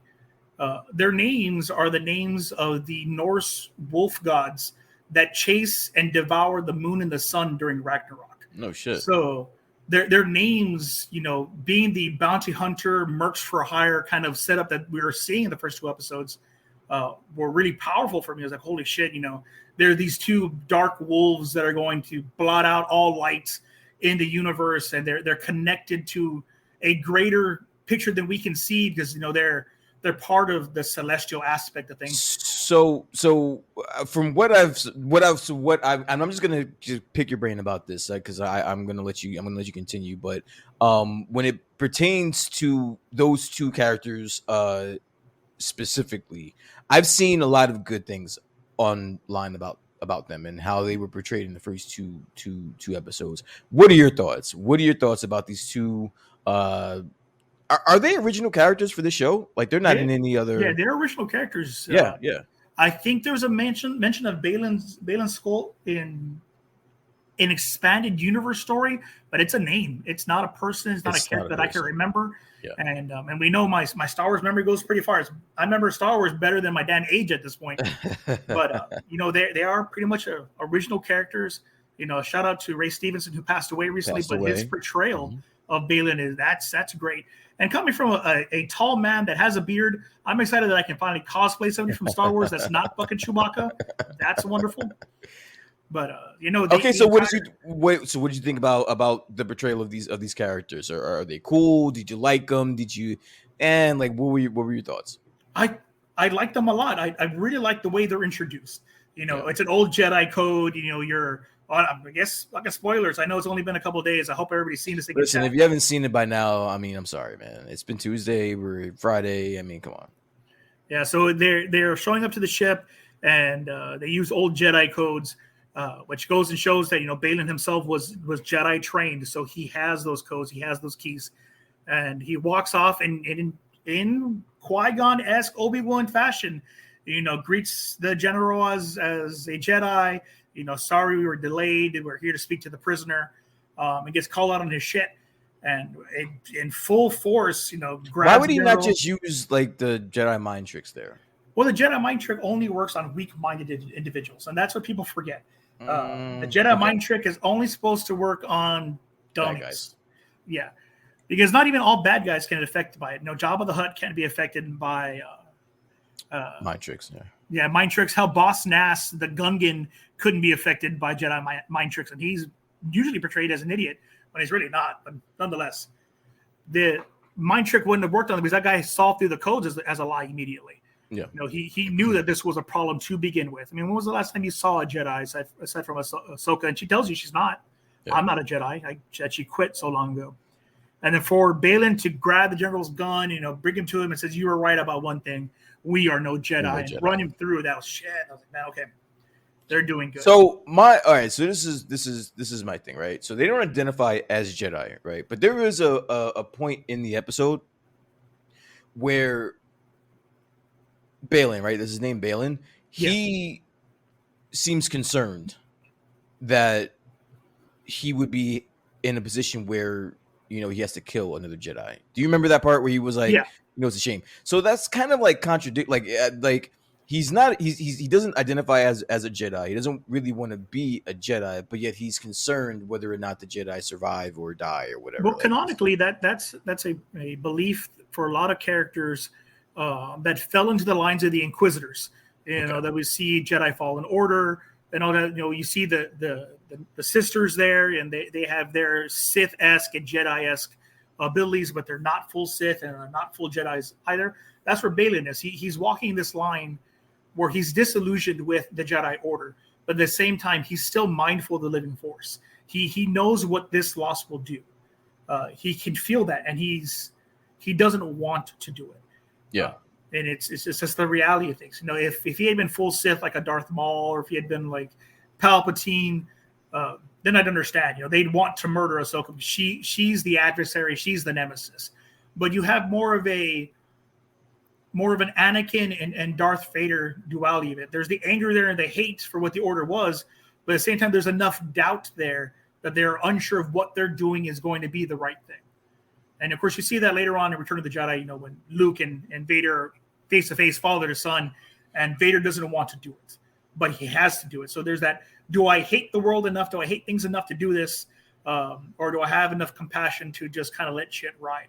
And I think that's what we're going to see from Balin, that weird mix and fall from light or return to light. And I think that's what's so powerful about those names for me, because those wolves in mythology hunt the moon and the sun. And it's whether they're going to delve us into complete darkness and end things for us, because that's what it signifies. Once they eat the moon and the sun, the world ends. Ragnarok happens. Or do they stop and we get a brighter day kind of a deal? And I'm excited to see what they do with them. Cool. All right. Yeah, so I think the two characters are cool. I think the coolest part was that opening scene when they boarded the ship. That was really cool. I think that lightsaber scene was probably the best out of the 2 episodes for me. If I'm being honest. Let me just say this off the bat. I liked the first 2 episodes. I didn't love them. I was hoping, being that, Filoni, was in charge, he doesn't really acknowledge the talk about the space that Star Wars is in right now. But I was hoping he kind of would go all out, which he very might well. But for the first 2 episodes, I think that it needed to be just have a little bit more to it. But I'm very. Do you know how many episodes are in this season? Do you know? I honestly think it's only 6. I think we have so we got the 2. Oh, yeah, so we got 2. We got 4 left. They're gonna need to pick it up for me personally. Honestly, I think Filoni's gonna pedal the metal and take off in episode 3, because episode 1 and 2. And we discussed this off camera, start at a really weird storyline position. Yeah. Starts at the end of Return of the Jedi, at the end of Rebels, but before the last episode of Star Wars Rebels finishes. Episode 2 ends the way the final episode of Star Wars Rebels ends, with Ahsoka cutting her hair, donning her helmet, and Sabine cutting her hair, taking the helmet. It was basically, damn near scenes were seen. So I think he tied his own hands by accident. He had set shit into place. He made his own canon, and he had to follow his storyline. And then now it's all new stuff. And I think from episode 3 on, we're going to see it. Okay. Well, I hope you're right, because like it or not, I don't like to speak in definites, but I do think a lot is riding on this show. I think the fandom needs something to be excited about. I think they deserve to be they have to have something excited about. Nothing that they've announced coming forward, the Rey movie or whatever, is really getting anybody excited. So they need something that you guys need something that you should feel excited about. Now I can still holding out hope for my Rogue Squadron movie at this damn point. Yeah. Me too. I think out of all the things that were mentioned, the Rogue Squadron was probably the one that I was looking forward to personally. Because I like that shit. I like fucking tie-wing fights and all that shit. Like, that shit's fucking cool with me. But getting back to this these first 2 episodes, as a Star Wars fan, where do you think we go after Ahsoka? Like, where would you like them to go after Ahsoka? Or would you mind them taking a break for a little bit? Honestly, I prefer them to stop telling Jedi stories. Okay. As a Star Wars fan, Jedi are played out. I remember when Star Wars Galaxies was out as an MMORPG, an online game, right? Mm-hmm. And everybody and their fucking mother wanted to be a Jedi. Everybody wanted to be a Jedi. And you had hundreds of these damn people on a server, all with lightsabers fucking around in Tatooine. And my dumbass was building ships. I built my team's cargo planes. I built my own X-Wing, and I went to space to battle. And I think We need those stories. So I've gone on record with my favorite episode of The Mandalorian was when they showed us the rest of the universe, how people transport from planet to planet, how people live their lives. And I think there's enough room in the Star Wars universe to give us those stories. If I have to get more Star Wars, I want to see how space pirates attack, merchant ships. I want to see, Rebel, New Republic X-Wing fighters fighting off the remnants of the Empire and the New Order. We need to see those stories now. I don't want to see another, space knight poking people with his glow stick, which we were talking about off camera. For some reason, don't rush me. Don't rush me. Yeah. I'm gonna get there. I'm gonna get there. That argument. I'm gonna get there. Don't worry. Don't rush me. There's only so many damn stories you can tell with a freaking Jedi. I'm tired of it at this point. I need other things. So would you mind original, like more original content, things that don't really connect to any of the lore yet, but like some fresh material, some fresh things, some fresh ideas? 100%. I want new ideas and I want new things. I mean, a lot of people don't remember, but Admiral Thrawn, who is a huge part Rebels in the Ashoka canon, was original shit. Those are 3 books that were written that he was not part of the canon. He was put into his own place in the rebellion battle and given his own ship, the Chimera. This is a lot of history that was now adopted. It's part of canon, but it was original. We got a new story, a new character. Oh, the alien species didn't exist until Admiral Thrawn existed, and now they're parts of Star Wars canon. And I want those things. I want new ideas. I want new stories to be told, because then we can get new Jedi. And fine, we can get new academies and we can get new space wizards versus space devils or whatever the hell it ends up being. But we need those new things 100%. I agree with you. I think a shortcut, not a shortcut, but maybe like a cheat code, I want to say, to buying yourself some time is creating some original stuff. You create some original stuff, get some fresh blood, something that no one has any expectations for, that could buy you some time, especially if it's done well. Okay, so enough is enough, Mr. Betancourt. I'm gonna call you in front. I'm gonna call you to the stand. All right, we're gonna have a conversation, sir. All right, let's do it. Been playing nice this entire time with this freaking Ahsoka show, right? You have to answer something for me on Mr. Filoni's behalf. All right. What the hell is it with people getting stabbed with lightsabers and surviving? Explain this to me. So I will give you 2 answers. I will give you the optimistic answer and then the totally honest answer.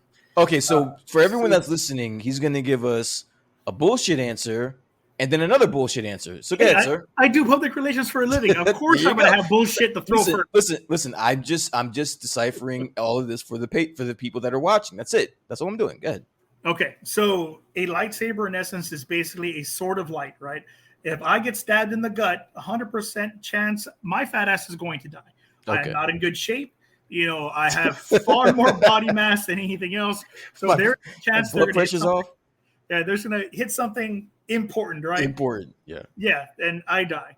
The vast bulk of the characters in Star Wars are at the peak physical form they're going to be in. Some of them aren't even human or human or Terran adjacent. So we don't know what the hell they hit when they get stabbed in the gut. So there's a chance to live. Am I upset that Qui-Gon Jinn got stabbed in the gut and died? Hell yeah, he was my favorite Jedi. But, I mean, Mary Sue storyline, Obi-Wan had to do what he had to do. That sucks. I didn't get Obi-Wan. We said bye to Liam Neeson. But that's the bullshit optimistic answer. Hey, they missed something vital when they stabbed Sabine and she got back the fuck up. The honest answer, it was bullshit. It's bullshit. That goddamn light, the stapler should have cooked everything in her gut. Even if it cauterized that wound, her intestines are shot. Listen, I'm over that cauterized bullshit, all right? It's a fucking lightsaber through your stomach. You're dead, all right? You're dead, all right? It's not getting cauterized. You're fucking dead, all right? But for some reason, they feel like that creates character. That builds it's plot character. armor, sir. You need that plot armor so the story can continue. That's all that is. There is so many other things you could have done. You could have had her you could have had her cut her leg off, her arm off, multiple things. She could have lost any type of limb that would have been acceptable. But when I think, and because they have the ingenuity to survive that with robotic arms, robotic legs, you're good. You get stabbed, you get a lightsaber put through you. I'm expecting you to die. Yeah. I'm expecting you to die. Like I'm sorry. If Qui-Gon, who is, arguably one of the most favorite, and he was a piece of shit, but one of them. You see, and I will die on that fucking hill that Qui-Gon was not a piece of shit. He was the best. If Qui-Gon hadn't died, we wouldn't have gotten Darth fucking Vader. He would have smacked Anakin around and set him in place. I was gonna give him a compliment, but I had to give him a backhand one real quick on my way out. Yeah, no shit. I was like, come on, man. But if he dies off of a lightsaber stab to the gut, I think it should be canon that you're dead. Like that should be like that's how you know that you lost a fight. You're dead. Or whatever is when you get a lightsaber put through you. But for some reason, recently, I think they're trying to make it canon that it's not the end all be all. You can survive it. So moving forward, if you see someone get a lightsaber put through them, don't automatically think they're dead. Like they're probably going to survive. And you know me, I will go to fights with anybody that hates on Star Wars just to be a dick about it. And I got into an argument on X or Twitter now, or whatever the hell Twitter's called now, where the guy is saying, lightsabers are so much more weak now, and they're dumbing it down for all the female viewers. So to fuck with this guy, I was like, hey, you don't think so? You don't think so? Realistically, from a storyteller standpoint, why would a lightsaber be weaker? None of these fucking people making these new swords know what the hell they're doing. A little bit of pushback. I think his reasoning for that, and I'm sure I'm not telling you anything you don't know. You're a pretty smart person. But I think the reason for that is because the last two Star Wars shows, we've seen people survive lightsaber stabs to the gut. Yeah. So they're trying to kind of like nerf, if you will, a lightsaber. I kind of see that. I'm not gonna use it in the sense that they're nerfing it for women. I think that's a little bit much. Yeah, that was horseshit. And mind you, that's part of my reason to fight with this asshole to begin with. That's a little much. But I do see an aspect. I do see a way that they may kind of be nerfing, a lightsaber in that sense. Yeah, and I will give you that to an extent. And my pushback on this is canon-wise, storyline, chronological, history. People have survived. Yeah. The people have survived lightsabers when they were lightsabers built in the golden era of Jedi. Mm-hmm. When we saw David Tennant's robot character in Ahsoka, and he was a saber builder during the golden years of the Jedi Order. He's survived. So that was pretty cool. Yeah, he knows how to make those blades correctly, to the point where he was even able to identify Balin's lightsaber. He knew the way he was lightsaber. He knew he was. So people are making these weapons, and I can tell you, I can read blueprints. I'm not a total idiot. I'm far from a scientist. But if somebody gave me step-by-step instructions on how to make a gun, I can make it. Would it be the best gun in the world? Probably not. Would it still go bang, bang and kill somebody? Sure. But could somebody survive a gun that doesn't have enough force per push per kinetic energy? 100%. So that's my pushback on this. All right. So you're saying because they were just help me out. So you're saying the way that they were built is the reason why people were able to survive? And that's where I'm willing to give, because mind you, all this goes back. I don't know if you remember the Shia LaBeouf gif that's around. It's like magic. That's basically where the fuck we are with Star Wars. It's all magic. It's just they're going to do whatever they needed to do whenever they needed to do it. That's the way this works. But canon wise, people don't remember how to make a lightsaber correctly, and we see that example with Kylo Ren and his exhaust pipe having great sword of a lightsaber. Mm-hmm. That thing is unpolished. It's not pretty. It's more heat than anything else. And it's not to be a finesse weapon. That thing is just meant to lug around and swing like it's a fucking tree trunk. And kill. Yeah, and kill. There's no pretty about it. So the people that are making them, maybe the lightsaber's weaker than before. Maybe this woman doesn't know what the hell. Or hey, maybe she picked a non-vital spot to teach Sabine a lesson. Who knows? We're gonna get something in the next 2 episodes. We'll explain it because Filoni's not dumb either. He hasn't let me down yet. So I'm hoping they fix the problem. But I will die on my hill. I will fight the fights. Okay. No, I listen, because I'm not done. You got a couple more things to answer for, right? Not fucking finished. What the fuck? So, what? It wasn't weird that she was able to hang with this. I don't. She's not a Jedi apprentice. She's just an apprentice, right? What the fuck is she? In canon, she would be an Inquisitor apprentice. That's technically what she should be. Yeah, because that Marlock with the other, the third Dark Warrior. He had the sword. Yeah, the same armor, the same sword of the Inquisitors. That's what they're building. So I don't know if he's an actual brother or not, but yeah.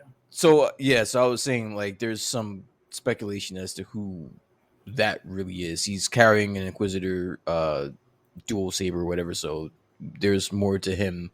But what made it wasn't a little bit of a suspended reality that Sabine was able to hang with her in this fight? No, and this is something that I've had several arguments about this week. I've had a lot of damn Star Wars arguments this week. I can imagine. People are forgetting that Sabine is not a rookie saber user. In Star Wars Rebels, she was trained by Kanan, a Jedi Knight, to use the Darksaber. The Darksaber. Mm-hmm. Yeah, so she knew how to use a finesse weapon to begin with. And she started off the same way Jyn starts off in The Mandalorian. She didn't feel worthy of the blade. It was heavy for her. It was unwieldy for her. So she had to learn to be confident with a weapon and trust in the Force. So I don't want to cut you off, right? And going to the Obi-Wan show, it was kind of understood that if you don't use the Force, if you don't keep up with your shit, you lose it, right? Or it kind of yes and no. Obi-Wan, what he does is not that he doesn't use the Force; he cuts himself off. He does what Luke does in the recent trilogy. Gotcha. Instead of just not using a toy, like I am trained to play the drums. Okay. I haven't played the drums in years, but if I picked up my drumsticks now, I could still do something, right? Completely different to where it wouldn't be as clean. Oh, nowhere fucking near. Right? It wouldn't be as clean, right? But I can do it. Yeah. Okay. Indifference if I cut off my hands and make sure I never fucking touch drumsticks again. But that's what I'm saying. So she hasn't been, trained in a very long time. But so that's what I'm saying. They answer that question for you because you learned that Ahsoka and her had additional training. And we don't know what Sabine's doing this entire time. And on top of that, she's Mandalorian. Her brain is meant to be a warrior. Now, I would have loved for that fight scene for her to use more of her Mandalorian skills than the lightsaber. That would have made more sense to me. 100%. I think if the fight should have stopped with Sabine wearing her helmet, the lightsaber smacking her in the head, and she gets knocked the fuck out because the helmet stops the blade instead of getting stabbed. That's the way I would have done it. Yes. So that was my only gripe. Well, no, those are my two gripes. Is that the fuck she got stabbed and she lived, and that fight I don't think she should have won, or not should have won, but she should have even had a chance with what's her name, Shin, right? That's her name, Shin or something. Yeah, Shin Hati. Yeah, Shin Hati. I don't think she stood a chance in that fight. Nor do I think she should have hung with her at all. I would have liked them to, even without the helmet, just her use more Mandalorian skills as opposed to just straight up a lightsaber, because as far as I know, she's only had limited training. Like you said, now granted, I don't know what she's been doing this entire time that, there's been like that layoff, but I don't know. I don't know if training with the lightsaber herself would be on the top of the list. I'm just saying. You see, and I don't think having training alone is what set her up here to be able to stand the ground she stood. Should she have stood it the way she stood it? No. I think she should have kept fighting the way she fought the droids. She did hand to hand. Mm-hmm. She took them out like a Mandalorian. Yeah. before Hadi came into the picture. But people forget, or at least they're unaware of, Rebels, that she was trained by Kanan, and she trained against Ezra, who was a Jedi in training. So she knows how to fight somebody with that type of blade because she was taught to defend herself. Was she the best at it? Hell no. Is she using a weapon? And she even tells you, they say, "Hey, great lightsaber." The droid tells her, "It's like, oh, it's not mine, it's Ezra's." And then I think that's a distinction here that we're going to see progress through these next few episodes. That she's eventually going to make her own blade, and that blade will be better for her than what she's doing with Ezra's sword. So I think that's this kind of things that I'm seeing hopefully happening is what I want to see happen, and it be more Mandalorian focused, 100%, because it was really set well in Rebels that she was a Mandalorian, but at the same time she was different. She was creative. She spray painted and her blade, I didn't get any of that. I didn't get any of that shit in these first 2 episodes, no, dude. nothing of it, yeah. You got none of that shit. Like I did not get, and I guess I get it. It's with the time lapse. She's not the same Sabine that was in Rebels. I loved her in Rebels, dude. Like she was that graffiti badass chick that I kind of gravitated to. But anyway, right? Let me ask you a question. What did you think about that droid telling her she wasn't shit as a Jedi? And she will never be shit as a Jedi. I think it makes a really good fucking point. I mean, it came out of David Tennant, so all I'm seeing is Crowley from Good Omens fucking doing it. But it makes a point. He is telling her that he has seen the best of the Jedi, the worst of the Sith. He has seen them all, and she is nothing because she hasn't made her choice. She hasn't dedicated shit, and it goes back to what Ahsoka says in the episode. She's ready when she knows she's ready. And when she's talking to him about, I'm not a good Jedi, he's like, fuck yeah, you're not. You haven't chosen to be a Jedi. You're just an asshole right now. I mean, you couldn't stand at the damn ceremony that was for you for 20 damn minutes. You had to drive off and be a dick about it. I think that's the issue we have here. She didn't make a decision, and so he tells her to her face, yeah, you fucking suck. You haven't done anything.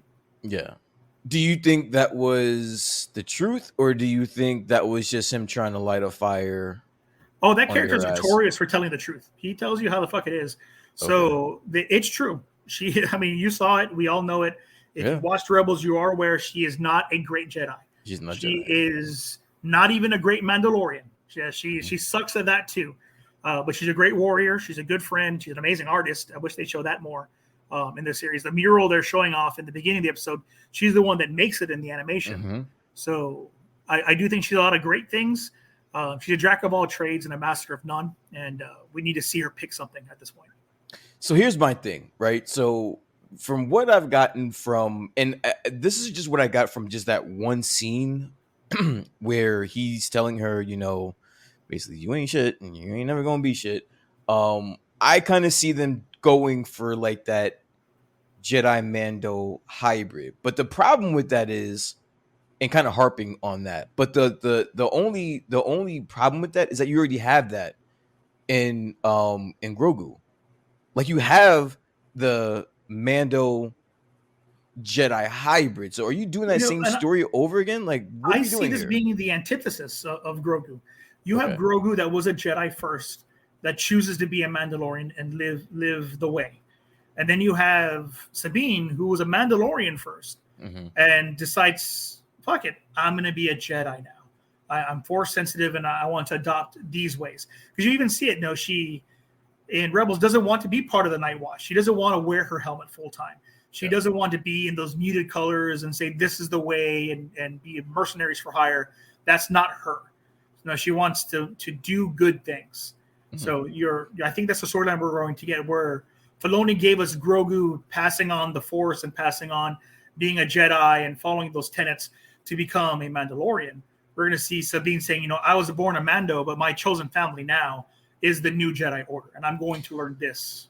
I think, I don't know. I guess she was here before Grogu, kind of. Well, not here. Grogu was here for the Clone Wars, technically. Yeah. So let me clean that up. The story, right? The story of Sabine has been around before Grogu. Yeah. Right. Yeah, we got that media first. We got that first, right? So I guess in all fairness, she had it first. But I just don't know two stories about a Mando Jedi hybrid. You could have just given me one or the other. I didn't You need see, two. and that goes back to what I was saying about AI. This is going back what I was saying about the same media being represented over and over and over and over. At some point, we're going to start uh, in true gross Ghostbusters fashion, crossing the streams and causing a problem. We are regurgitating the same thing. We are touching the same base again and trying to tell the same story in a different way. I mean, there's only so many times we talk about the Jedi and the Sith. I get it. Everybody likes the space wizards. Everybody likes space magic. But shit, there's a lot of other storylines out there, and I do think that's why characters like Han Solo are so cherished, because he wasn't a magic user. He was a space pirate technically. Just a hired thug that pilots a really fast ship, and he had his buddy with him. That everybody thinks Chewbacca's the dog, but in reality, Han Solo dies first, and so Chewie's the dog in that situation. Chewie's the person, Han's the dog. But I think we need to stop telling Jedi stories and giving the rest of the universe. We have stories about the Hutts that can be told, and Jabba's extended fuckery of a family and all the horrible things they do. Well, this doesn't really work out in your favor, because you're getting multiple Jedis that are just now Jedi Mando hybrids now. Like, you're getting more Jedi. Like, they're not slowing down on the Jedi front at all. And that's fine. It's the media that the general audience needs to consume, so Disney and Star Wars keeps making money. That's okay. I will live with that. So then I can. The machines got to eat, brother. The machines got to eat. Straight up. But I'll still get things like, they had the new Star Wars game coming out. I think it's Star Wars Hunters. Okay. That tells a story of a thief and bounty hunter and cargo runner. I did hear about that. And you're meeting a whole bunch of like the hunters. You're meeting other hunters, mob families, and all the people on that game. I want to play. Yeah. So I think let the general audience get the Star Wars stuff that they want, the Jedis and all that. I'm cool with it, because that means that I get my things at the same time. Someone's going to make like Star Wars Hunter. I get stories that have a good storyline, like Star Wars Jedi Fallen Order. That video game, although another Jedi story, was a really good bucket story. So it was fun to play and fun to learn. And Cal Kestis is now my second favorite Jedi. I haven't bought a Jedi toy since I bought Qui-Gon Jinn back when the Phantom Menace came out. But these stories for the general audience that we're getting the Mandalorian / Jedi combos over and over and over, pay the bills so I can get my thing in the end. Do we get a Cal Kestis in a live action version in the next 5 years? I'm going to say yes. They've been pushing him a whole lot. From the convention standpoint, you can no longer book that actor for a convention unless you are D23. He's under lockdown for some reason. So, so contractually, and it's not even SAG-AFTRA, because he's not a SAG member. He's part of the guilds in the United Kingdom and England. Mm-hmm. So he can travel here. If you can pay that bill, you can bring him. But he's under lockdown for some reason. They're not letting him do any public appearances. So my call is either in Ahsoka or somewhere down the line, he's going to appear in live action. Because we already saw a BD unit in the Mandalorian. Was season 2? Mandalorian, yeah. Yeah, so I think we're going to get him.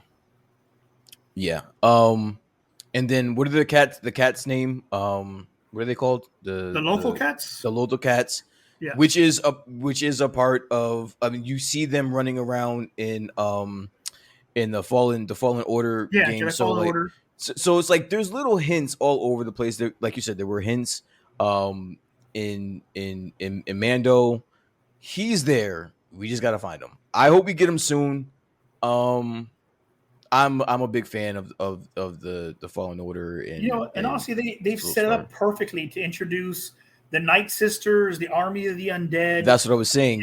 Yeah. All these things have been nodded at already, and I think Filoni is just giving us a little taste, because we're gonna bite that hook, and he's gonna reel it in, make his big money. In the end, hopefully, I get Cal Kestis, because I'm with you. Jedi Fallen Order was a great storyline, and we need to see that character continue.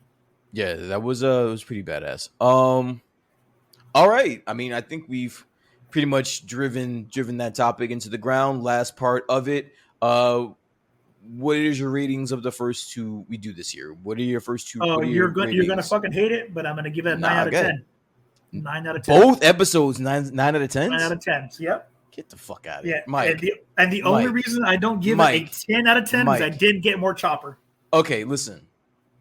I want to be a little bit critical about this. Okay. All right. You can't give it a 9. Do you want to know why you can't give it a 9? Why is that?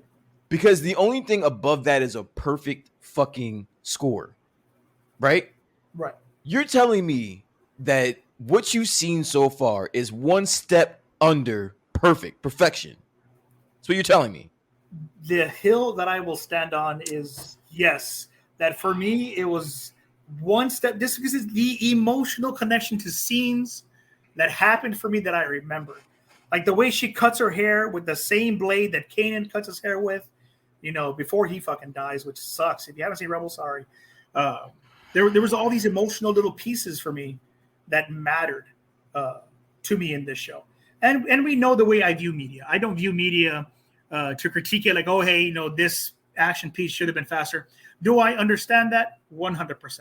I get everybody's critique on it, but I'm an emotional viewer. If I get my emotional connection, I'm happy with that, and that's where I am here. And the only reason I didn't give it the 10 because I'm a huge fan of Chopper and that little war criminal of a droid, and I should have gotten more fucking Chopper in these damn series than I did. I mean, he made good time with the screen time he got. Oh yeah, he made an impact. I thoroughly enjoyed Chopper in the second episode. I think you're out of your fucking mind. This was nowhere near. This was nowhere near a fucking 9 at all. I would give it probably a 7. And again, I got to scale it because it's the first 2 episodes, and there's got to be something more to go to. Like there's got to be a higher scale there. I got to leave room for an actual 9 because if you're telling me that this next episode is even slightly better, you got to give it a 10 then, and it'd be bullshit because it was not a 10. It's only a 10 because you gave it a fucking. Damn, not okay. Yeah, Chris, you know what? Chris, and you're man, lucky. Enjoy your party, Chris. I'm being nice. You're lucky. Chris isn't here. Chris would have fucking tore that shit the fuck apart. I 100% know the situation I'm in when I come into the podcast with you guys. I know I'm the optimistic one. I'm the forgiving one. I'm the guy that went online and said that 65 was an all right movie if it would have had more dinosaurs. I still haven't seen that movie. Not a good movie at all. I still haven't seen it. But it was enjoyable. I mean, a lot of movies are enjoyable, but I mean, it seems like you like to stand on hills or die on hills that you just don't need to be dying on, bro. Like no one's asking you to die on these hills. Of my fucking life. I shit you not. No one's asking you to die on these hills, bro. But I get it.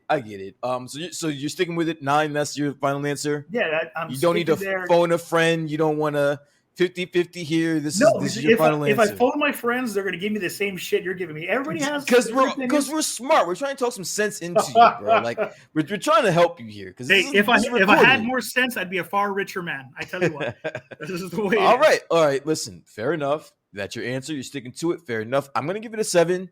And there's no way I can give it more than a 7. Because there was just a few things that I had a problem with. Like there's few things that I had an issue with. So I would give it a 7. You know what? I will say it's beautiful. It's visually stimulating. And I think that would be across the board, whether you are a Star Wars fan or not. I think it's just very beautiful to look at, even if you didn't know what was going on. And I caught myself. I'm like, because I crammed Rebels in order to watch this show. And I'm sitting there and I found myself multiple times saying to myself, if I never watched Rebels, would I still enjoy this? Yeah. And I was like, I will probably still enjoy this. I probably would still enjoy this show, just how beautiful it is. So yeah, that's the positive. The negatives, the lightsaber scenes, trash. They were trash. I'm sorry. They were trash. I'll give it to you. And once again, it goes down the same way that we've discussed these kind of things in the past. It's magic. It's going to do magic. What they need it to do when they need it to do it. It's just the way it is. Fair enough.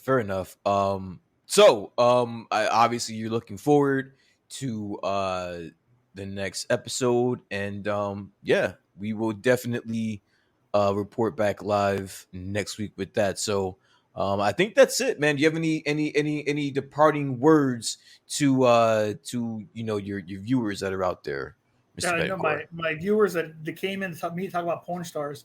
Uh, It's I'm probably the most going we to had go. watching the entire time. Yeah, I know. I'm going to go on record and say that I have no idea how I got here. 100%. The events that I started producing when I started doing this mess were all adults. We're all family friendly events that were by fans for fans. And I've lived that life this entire life of mine so far, at least for my career that I've been doing for over a decade. I've been at this for almost 14 years now. But I am trying new things, and I need people to take the journey with me. This seems really weird, and this seems out of pocket. I mean, hell, tomorrow I'm going to have my first official cosplay at a Sailor Moon event. And to sell Sailor Moon pops, I will be cosplaying as Sailor Jupiter. I will be out there in a mini skirt and my cowboy boots, and we're gonna do some different shit nowadays. So I'm almost 40 myself, and I decided, screw it. We're just not gonna play things safe anymore. We're gonna take some risks. Just said And fuck we're it, gonna do right? some exciting stuff. Yeah. Cool. Listen, don't take pictures. People are gonna take Normally pictures. people If they would wanna say, pay you me know for what, take them- a picture of that. Don't take pictures, please. Now I'm gonna put up a tip jar at my table that says "tip the previous girl at the party" to see if I can get it. All right, fair enough. So where can everybody find your events? You plug your I shit, have my man. website, dragonskillmedia.org. I just signed my very first celebrity for public speaking engagements, so now I'm a talent agent myself. I have my Facebook for Dragon Scale Media. I have the Psychotronic Spree, Storytellers and Legends. I have all my shows all over the place. And yeah, you'll usually see me walking around to ask me whatever the hell I'm doing, because there will be something that week every single time. All right. Well, there you have it, everyone. That is Mr. Michael Betancourt. Thank you, sir, for joining me today. We were, kind of pressed for what we were gonna do this week, but it all came through. Again, I got you. I got it. We all got it done in 2 hours, which is perfect. Chef's kiss. So yeah, we're signing off. Brian D signing out for Triggs, ChrisP, who were absent today. They will be here next week. So tune in, just like this week and every other week. We'll be here 10 p.m. my time, but 9 p.m. your time. Yep. Again, peace out from the Average Boys. Later, Good guys. night, guys.